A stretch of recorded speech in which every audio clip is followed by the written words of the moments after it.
Okay, this is just a quick demonstration of my current work in progress. Um, it has a working title of Fever Swamp, and it's a piece for clarinet and video game environment that I am working on for Sarah Manasra, who is the assistant professor of clarinet and music theory at University of Wisconsin-Stevens Point.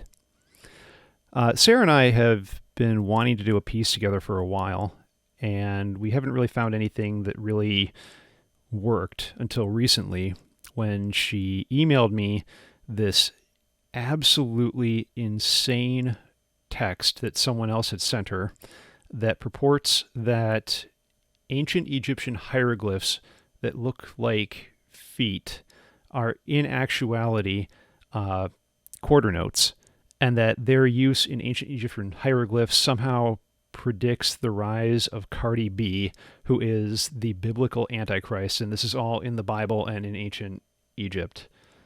And it's just absolutely insane. That's what I got out of skimming through the 1,600 or so pages of rantings in between, trying to not laugh hysterically.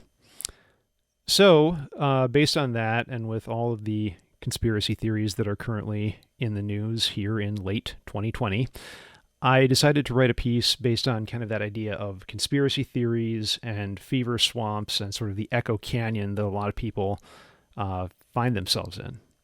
And I decided that rather than doing something that's just purely electroacoustic and has no visual component, that I would do this using a video game engine as well to create an environment where all the audio is spatialized around the perspective of the player or the audience, what they're going to be seeing, and is then broadcast out of the loudspeakers for that, so that you have a visual component and it's sort of representing the journey through madness, if you will.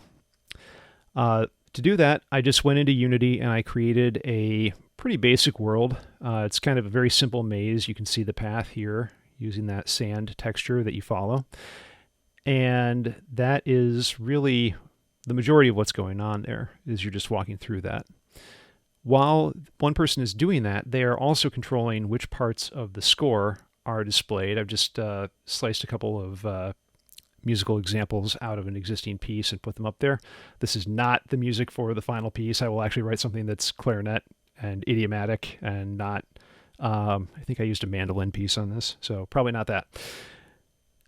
Then, while that's happening, there are all sorts of different sounds going on around the player that are going to be generated in these audio emitters that I've created.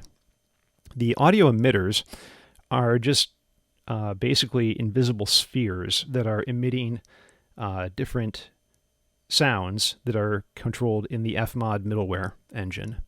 And those are the rantings of crazy conspiracy theorists talking about things like the flat Earth, time cube, fluoride in water, the aforementioned thing about Cardi B being prophesied in ancient Egyptian hieroglyphs, and of course my favorite, lizard people taking over the government and replacing them in order to enslave humanity.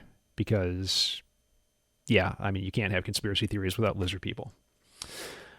That's going on, and those are going to be broadcast around the player in these audio emitters, as will be other audio that's pre-recorded, just electroacoustic things that I either create on my modular synth or granulate or otherwise process from, say, sounds of the clarinet that I've run through a spectrum analyzer and have played around with and reordered the partials, things like that. Then, of course, there's some just basic background ambient world music. I've got just a really simple track I hocked up on a synthesizer in the background right now as a kind of example. While this is happening, again, the audience is seeing the game world through the perspective of whoever is playing the game, and whoever is playing it is also controlling the scores. So just a left click on the mouse advances the score, and a right click goes back to the previous part of the score if they accidentally hit it twice or anything similar to that. So let's just take a look at this and how the player is kind of navigating this madness. I've got just this player height cube that's there as a visual reference of the starting point. And you can see I have a number of these multi-instrument spheres that are currently being shown in that sort of transparent blue. They will not be there in the final version because I will be removing them, but they're currently there. And as I go through the level, you can actually see there's a couple others of those. I'll just click to the next one. There's another one, and another, and another. And you just go through the level, and there's tons of these placed. I've got 27 currently.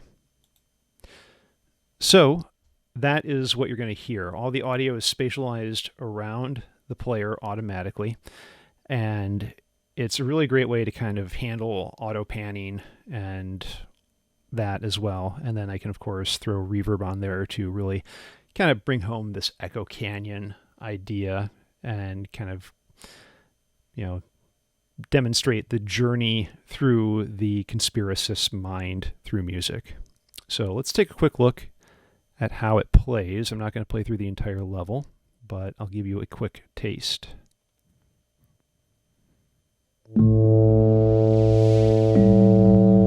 So you can see I've got the sphere there, and as I move the view, the drone that it's emitting changes from the right to the left. And naturally, this will be randomized. As I start walking through, I have the score displayed up at the top, although I'm not 100% sold on that position yet. I might put it on the bottom. And by clicking with the mouse, it advances the next part of the score.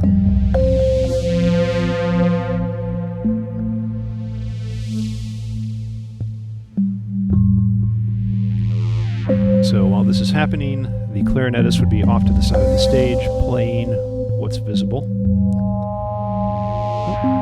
Here's the next emitter.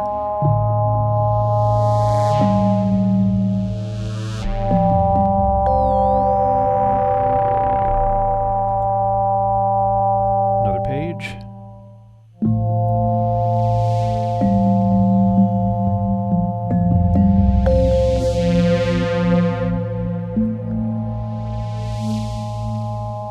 New emitter coming up on the left.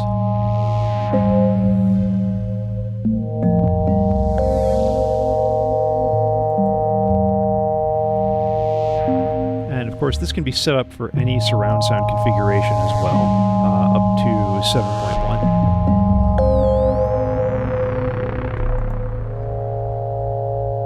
And again, if I accidentally go too far on the score, I can just hit the right-click button to fix it and go back.